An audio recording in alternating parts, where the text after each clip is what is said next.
अस्सलाम वालेकुम नाज़रीन, गुफ़रान हम क्रिकेट शिरकत हाजिर है। What a game, what an opener. T20 world cup 2026 फरवरी में पहला मैच जो हुआ वो स्टार्ट पाकिस्तान और न्यूजीलैंड से हुआ इस दफ़ा।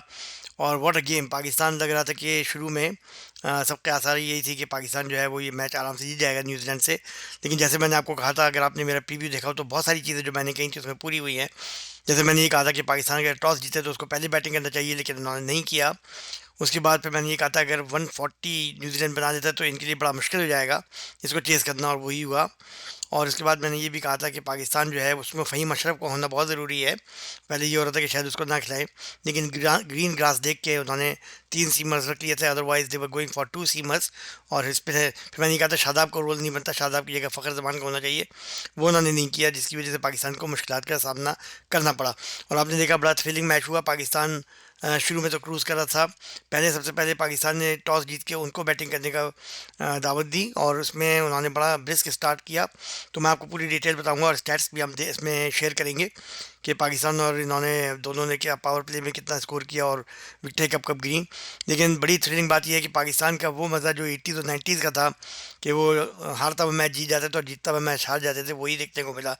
रज़ाक रज़ाक आफरीदी और महमूद अज़हर महमूद की याद ताज़ा हो गई, जो कि अचानक आके बड़ी ब्रिस्क इनिंग खेल के और वो पाकिस्तान को मैच जिता देते थे, कहीं से कहीं पहुंचा देते थे।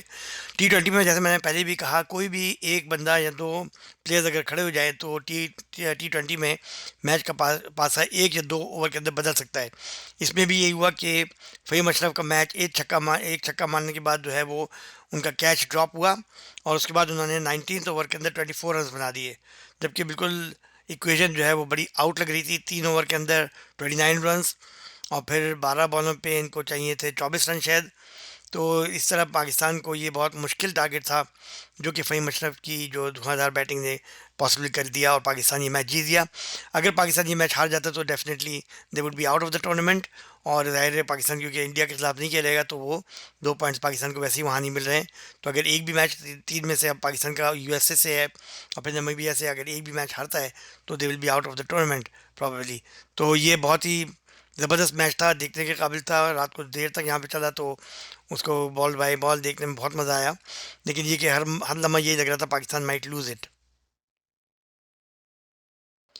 पाकिस्तानी बैट्समैन ने बेकार शॉट खेल के और नाहक शॉट शॉट खेल करके अपने जो है विकेटें ज़ाय की हैं। जैसे बाबर आजम को स्लॉग करने की बिल्कुल भी ज़रूरत नहीं थी, वो कंसोलिडेट करते अभी विकेट गिरी है, और उन्होंने अपनी बॉल जो है वो सीधी फील्डर जहाँ खड़ा हुआ है उसके आगे उन्होंने उसको कैच दे दिया। इसी तरह साहबजादा फरहान और सलमान आगा सब इस तरह आउट हुए जैसे वो जल्दी में है, लेकिन ज़रूरत नहीं थी बिल्कुल भी, बहुत बॉल्स थी और आराम से ये मैच जीता जा सकता था। लेकिन 98 फॉर 2 से पाकिस्तान एकदम स्लम कर गया, 5 विकेटें गिर गई अचानक। तो इसकी अभी हम डिटेल देखते हैं। तो बाबर आजम जो है वो अब बिल्कुल जो है वो T20 के काबिल नहीं रहे लगता है। तो उनको मेरे ख्याल में रिटायरमेंट ले लेनी चाहिए अब इनसे।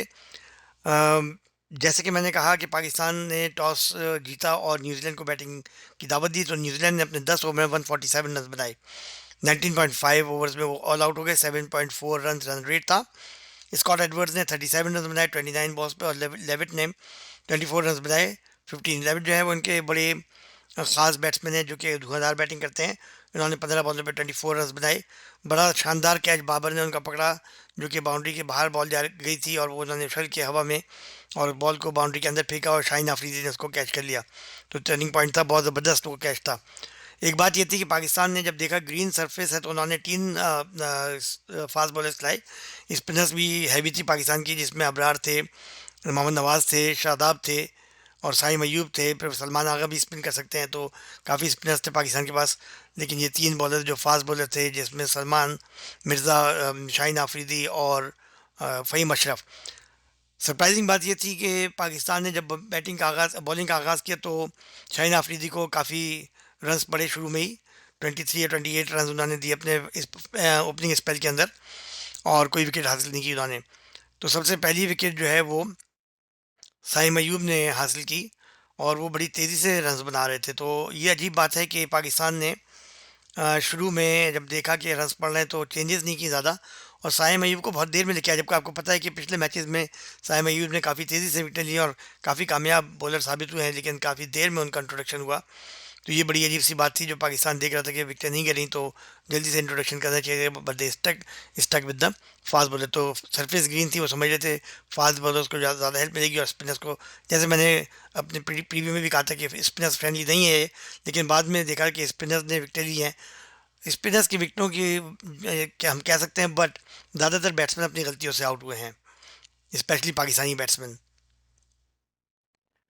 तो न्यूजीलैंड ने अपनी इनिंग्स में 2 छक्के और 18 चौके लगाए और उसमें 42 डॉट बॉल्स खेली उन्होंने।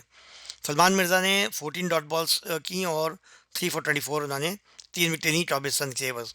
तो ये सबसे कामयाब बॉलर थे पाकिस्तान के। और अगर देखा जाए तो सलमान मिर्ज़ा ने, अब देखते हैं विकेटें जो है किन बॉलर्स ने पाकिस्तान की दी। तो सलमान मिर्ज़ा ने 3 फॉर 24, उनका इकनॉमी रेट था 6.26। साइम अयूब ने एक ही ओवर कराया और उन्होंने जो है वो 2 फॉर 27, एक ओवर में 2 विकेटें और 7 रन उन्होंने दिए। 7 रन उनका ज़ाहिर है इकनॉमी रेट भी रहा था एक ओवर में। नवाज ने 2 ओवर में 2 फॉर 38, 9.5 उनका इकनॉमी था। शाहीन ने एक विकेट ली 23 रन के बस, 9.3 उनका जो है वो इकनॉमी रेट था। शादाब ने कोई विकेट नहीं ली, 26 रन दिए, 6.5 इकनॉमी रेट। और अबरार ने 2 विकेट ली 23 रन के बस, 5.75 उनका जो है इकनॉमी रेट था। तो ये तो पाकिस्तान की जो विकेट टेकर्स थे। फॉल ऑफ विकेट जो हुई, न्यूजीलैंड की पहली विकेट गिरी 28 रन पे और सेकंड विकेट गिरी 31 रन पे, थर्ड 65 रन पे, यानी कि उन्होंने 52 विकेट के नुकसान पे कर लिया था। उसके बाद फोर्थ विकेट 105। अब यहाँ से जो विकेटें गिरने का सिलसिला शुरू हुआ, 5 for 105, sorry 5 for 127, 6 for 128, 7 for 129। ये देखिए आप कंसिस्टेंटली एक एक रन पे विकेट गिर रही है। फिर 8 फॉर 139, 9 फॉर 147 एंड 10 फॉर 147। तो ये इनका फॉल ऑफ विकेट्स था। अच्छा खासा स्कोर था, देवर अबाउट 10 और 20 रन शॉट। 147 में भी पाकिस्तान को काफ़ी दुश्वारी हासिल हुई। पाकिस्तान ने जब बैटिंग की तो 148 फॉर 7 पाकिस्तान ने बनाया 19.3 ओवर्स के अंदर with 3 balls to spare. Sahibzada Farhan ने 31 बॉल्स पे 47 रन, उन्होंने 4 चौके और 2 छक्के लगाए। स्ट्राइक रेट उनका 151। साइम अयूब ने 24 रन बनाए, वो और ज़्यादा छक्के सकते थे, उन्होंने उजलत में शॉट खेला और वो आउट हो गए। 24 रन बनाए 13 बॉल्स के ऊपर, 4 चौके उन्होंने लगाए और 1 छक्का लगाए। 185 उनका स्ट्राइक रेट था। सलमान आगा ने 12 ही रन बनाए सिर्फ 8 बॉलों पे, उन्होंने 3 चौके लगाए और कोई छक्का नहीं लगाया। 150 स्ट्राइक रेट। इसी तरह बाबर आजम ने 15 रन बनाए 18 बॉलों पे और उन्होंने 1 चौका लगाया, कोई छक्का नहीं लगाया और उनका स्ट्राइक रेट 83। और फ़हीम अशरफ जो आखिर में आए, उन्होंने 29 रन बनाए 11 बॉल्स पे, 2 चौके और 3 छक्के और 263 स्ट्राइक रेट। पाकिस्तान ने 48 डॉट बॉल्स खेली, 14 चौके लगाए और पाकिस्तान ने टोटल ओवरऑल और 6 छक्के। तो ये पाकिस्तान वर्सेस न्यूजीलैंड, अगर आप देखें तो ज़्यादा फ़र्क नहीं था काफ़ी चीज़ों में जो जब हम देखते हैं तो, यानी पाकिस्तान ने 14 फोर्स और 6 छक्के, तो उन्होंने जो है न्यूजीलैंड ने अपने इनिंग्स में 2 छक्के बचे बस 6 छक्कों के और 18 फोर्स उन्होंने मारे, जब पाकिस्तान ने 14 फोर्स।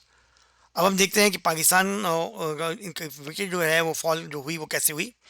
1 फॉर 27 जब साइम अयूब आउट हुए, 2 फॉर 53 जब सलमान आगा आउट हुए, तो यहाँ पे पार्टनरशिप थोड़ी सी बनी थी।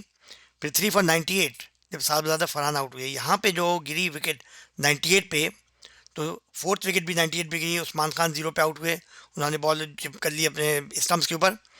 और फिर अब बाबर आजम देख रहे थे कि अभी विकेटें गिरी हैं, 98 पे 2 विकेटें गिरी हैं, उन्होंने उठता हुआ शॉट खेला और 5 फॉर 100 हो गए। बाबर आजम 12.4 ओवर्स के अंदर आउट हुए, 12.4 ओवर के अंदर बाबर आउट हुए। 5 फॉर 100 था ये इस वक्त पाकिस्तान का स्कोर। 6 विकेट गिरी 114 पे, 7 विकेट भी गिरी 114। 6 विकेट 114, 7 भी 114। 6 पे जो है वो नवाज आउट हुए और 7 पे जो है शाहीन आफरीदी आउट हुए। तो 16.1 ओवर के अंदर पाकिस्तान की विकेट गिरी लास्ट वाली। फिर फ़हीम अशरफ आए और उन्होंने जो है वो मैच ख़त्म किया, तो उन्होंने जो है 19 ओवर के अंदर 24 रन बनाए। इस तरह पाकिस्तान ये मैच जीत गया। आर्यन दत्त ने 2 फॉर 33, 8.25 उनका स्ट्राइक वो इकनॉमी रेट। और पॉल मीकरान ने 2 फॉर 25 उनका जो इकनॉमी रेट। तो ये तो स्कोर कार्ड था पाकिस्तान का। अब हम मुआवजा करते हैं दूसरी चीज़ों का। पावर प्ले में पाकिस्तान ने, सॉरी पावर प्ले ने न्यूजीलैंड ने पहले खेला था, तो first power play 1 to 6 over में न्यूजीलैंड ने 60 फॉर 2 रन बनाए और पाकिस्तान ने 61 फॉर 2। तो पावर प्ले में दोनों ने तकरीबन सेम 60 फॉर 2, 61 फॉर 2। न्यूजीलैंड के 50 रन जो है 36 बॉल्स पे 5.6 ओवर्स में बने। पाकिस्तान के 4.4 ओवर्स में 28 बॉल्स में 50 रन बने। 100 रन न्यूजीलैंड ने बनाए 73 बॉल्स में 12.1 ओवर्स, और पाकिस्तान ने 12.2 ओवर्स में 74 बॉल्स में ये रन बनाए। और पाकिस्तान ने अपनी जो है 5 विकेटें खोई बिटवीन द ओवर्स 12 टू 19, यानी 5 विकेटें इनकी बहुत जल्दी गिरी। अच्छा खासा जा रहे थे, 98 फॉर 2 थे 12 ओवर के अंदर, फिर 12 टू 19 ओवर में 5 विकेटें अचानक गिर गई। और फ़हीम अशरफ का जो है वो कैच ड्रॉप हुआ, उसकी वजह से मिरेकल हो गया, वरना वो पाकिस्तान का मैच ख़त्म हो गया था उस वक्त। लेकिन उसके बाद उन्होंने नेक्स्ट ओवर के अंदर 24 रन बना दिए। 98 फॉर 2 से लेके 115 फॉर 7 हो गया पाकिस्तान 12 टू 19 ओवर्स में। तो ये एक सेटबैक था। पाकिस्तान की जो मिडिल ऑर्डर है वो क्लिक नहीं किया उन्होंने, और बहुत ज़्यादा विकटें गिरी बगैर किसी पार्टनरशिप के। पार्टनरशिप बिल्ड करना बहुत ज़रूरी है। न्यूजीलैंड ने 50 फॉर 2 था 6 ओवर के अंदर, तो 123 फॉर 4 था उनका 15th ओवर के अंदर। तो अच्छा खासा वो जा रहे थे, और ये 20 रन और बन सकते थे उन्होंने जितने बनाए। फिर लेकिन उसके बाद उन्होंने 129 फॉर 7 हो गया वहाँ से, और 147 पे वो ऑल आउट हो गए। पाकिस्तान ने भी जैसे कि 5 विकेटें लूज़ की 16 रन के, 16 रन दे के पाकिस्तान ने 5 विकेट अपनी लूज़ की। और 33 बॉल्स जो है वो उन्होंने डॉट्स खेली है उस दौरान, बिटवीन ओवर 12 एंड 18, तो 12 एंड 19। तो ये था पाकिस्तान और न्यूजीलैंड का मैच, जो पाकिस्तान ने जीत लिया। और अब ये है कि ग्रुप मैच पाकिस्तान का होगा अब यूएसए से। यूएसए ने भी इंडिया को बड़ा हार्ड टाइम दिया था शुरू में। इंडिया की अच्छी खासी विकेटें गिर गई थी, और पाकिस्तान के ख़िलाफ़ यूएसए जीत चुका है, आपको पता ही है। इस तरह अब पाकिस्तान के दिमाग में वो भी होगा कि हम यूएसए से हार चुके हैं। वहाँ भी अच्छे प्लेयर्स हैं, कुछ अच्छे बॉलर्स हैं, कुछ अच्छे बैट्समैन हैं। तो नेक्स्ट मैच में काफ़ी इंटरेस्टिंग होने का चांसेस हैं, और देखते हैं कि पाकिस्तान किस तरह से यूएसए को टैकल करता है इस दफ़ा। लेकिन यूएसए ने इंडिया के खिलाफ अच्छा खेला। सूर्या कुमार यादव ने जो है 84 रन बना दिए, वरना इंडिया के इतने रन नहीं बनते 160 के करीब। और 29 रन से शायद ये यूएसए जो है वो हारा मैच। तो इसमें अच्छा खासा ये भी अपसेट हो सकता था, तो ये इतना ज़्यादा कोई कन्विंसिंग विन नहीं थी इंडिया की। उसमें भी उनके बैट्समैन अच्छे खासे फेल हुए हैं। तो बहरहाल अब हम देखते हैं कि मैं प्रीव्यू के साथ आऊँगा पाकिस्तान के मैच के लिए, और फिर हम इस पर दस्तरा करेंगे जब तक मैचेस हो चुके हैं, जैसे कि इंग्लैंड और नेपाल का मैच हुआ है, बहुत क्लोज मैच था वो भी। तो लेट्स सी दूसरे मैचेस में क्या हो रहा है। तो पाकिस्तान, कॉन्ग्रेचुलेशन टू पाकिस्तान, पाकिस्तान जीत गया। जैसे मैंने कहा कि पाकिस्तान जो है वो इतनी ज़्यादा रिलायबल नहीं है बैट्समैन। उसमें जो है वो कोई ऐसा नहीं कह सकता हम कि ये बैट्समैन मैच जिताने वाला है। फ़खर जमान का होना बहुत ज़रूरी है, शादाब का आउट होना ज़रूरी है। Shadab is out of form, bowling and batting दोनों, उनकी जगह नहीं बनती है। इसी तरह उस्मान खान की जगह मोहम्मद नाफे को आना चाहिए। उनको जो है वो बैटिंग भी उसके अंदर एग्रेसिव है। Usman Khan is not a batsman, पता नहीं क्यों उस्मान खान के साथ क्यों परस्यू कर रहे हैं। तो Shadab Khan, Usman Khan should not be there. इसी तरह जो है वो बाबर आजम को भी सवालिया मार्क है कि उनको खिलाया जाए या न खिलाया जाए। I don't think Babar is fit enough to play T20 now. काफ़ी उनकी कॉन्फिडेंस की कमी है, एंड आई डोंट थिंक ये बिल्कुल टाइमिंग नहीं थी उनकी, और मिडल भी नहीं हो रही थी बॉल। तो आई थिंक उनको भी चेंज करना चाहिए नेक्स्ट मैच के अंदर, और पाकिस्तान को डिफरेंट कॉम्बिनेशन खेलना चाहिए। इससे काफ़ी सबक ये मिला कि पाकिस्तान जो है वो डर के खेल रहा है। ग्रीन विकेट देख के वो डर गए, और उन्होंने पहले बैटिंग उनको दे दी, और उसके बाद उनकी शानदार बैटिंग थी। लेकिन पाकिस्तान की प्लस पॉइंट ये कि कमबैक अच्छा किया पाकिस्तान ने। वो बहुत फ्लाइंग स्टार्ट उनको मिला था, 98 फॉर 2 थे। उसके बाद पाकिस्तान ने उनको होल्ड बैक किया, और फिर गेम में वापस आए। इसी तरह दूसरा सेट बैक ही हुआ जब पाकिस्तान बैटिंग कर रहा था, फ्लाइंग स्टार्ट था, और उसके बाद वहाँ से विकेट्स फॉल हुई बहुत तेज़ी से। ये एक पाकिस्तान का middle order, that's a concern, उस पर काम करना है। फिर उसके बाद ये पॉजिटिव ये था कि पाकिस्तान का एक प्लेयर खड़ा हो गया। जैसे मैंने कहा, एक प्लेयर चेंज कर सकता है गेम को। एक प्लेयर खड़ा हो गया, फ़हीम अशरफ, और उसने मैच जितवा दिया। तो पाकिस्तान में ओवर द लाइन। तो ये कोई कन्विंसिंग विन नहीं कहलाएगी। पाकिस्तान जीत गया ये मैच, पर जो जीतना चाहिए था उसको शुरू से ही। लेकिन कि आपने देखा कि इसके अंदर एक मायनों के ख़िलाफ़ पाकिस्तान ने जो है वो मैच ऐसे खेला जैसे ऑस्ट्रेलिया के ख़िलाफ़ खेल रहे हैं। तो बहरहाल इसको कुछ बेहतर करना पड़ेगा, वरना अच्छी टीमें पाकिस्तान को अच्छा खासा टफ टाइम देंगी अगर पाकिस्तान ने इसी तरह से खेला, क्योंकि कोई भी रिलायबल बैट्समैन आपके पास नहीं है, और मिडिल ऑर्डर भी क्लिक नहीं कर रहा है। बॉलिंग में भी पाकिस्तान काफ़ी वीक है। लोग कह रहे हैं अच्छा, लेकिन पाकिस्तान काफ़ी वीक है बॉलिंग के अंदर। आपकी फास्ट बॉलिंग लाइन जो है वो सही नहीं है। इसमें आपको जो है वो शाहीन अफरीदी को निकालना पड़ेगा और दूसरों को लेके आना पड़ेगा, जैसे कि मोहम्मद वसीम हैं, और दूसरे बॉलर्स आप ट्राई कर सकते हैं इसके अंदर। Salman Mirza is doing good. तो देखिए अब इसमें आगे क्या होता है, पाकिस्तान क्या स्ट्रेटजी इस्तेमाल करता है यूएसए के खिलाफ। Thank you very much for watching. अब पाकिस्तान ये मैच जीत लिया है, बड़ा थ्रिलिंग मैच था। अब आपने देखा अगर तो बहुत ही मज़ा आया था लास्ट ओवर तक। बहुत शानदार मैच हुआ। तो पाकिस्तान के पुराने ज़माने के याद याद ताज़ा हो गई। Thank you very much. I see you guys with some more commentary later on.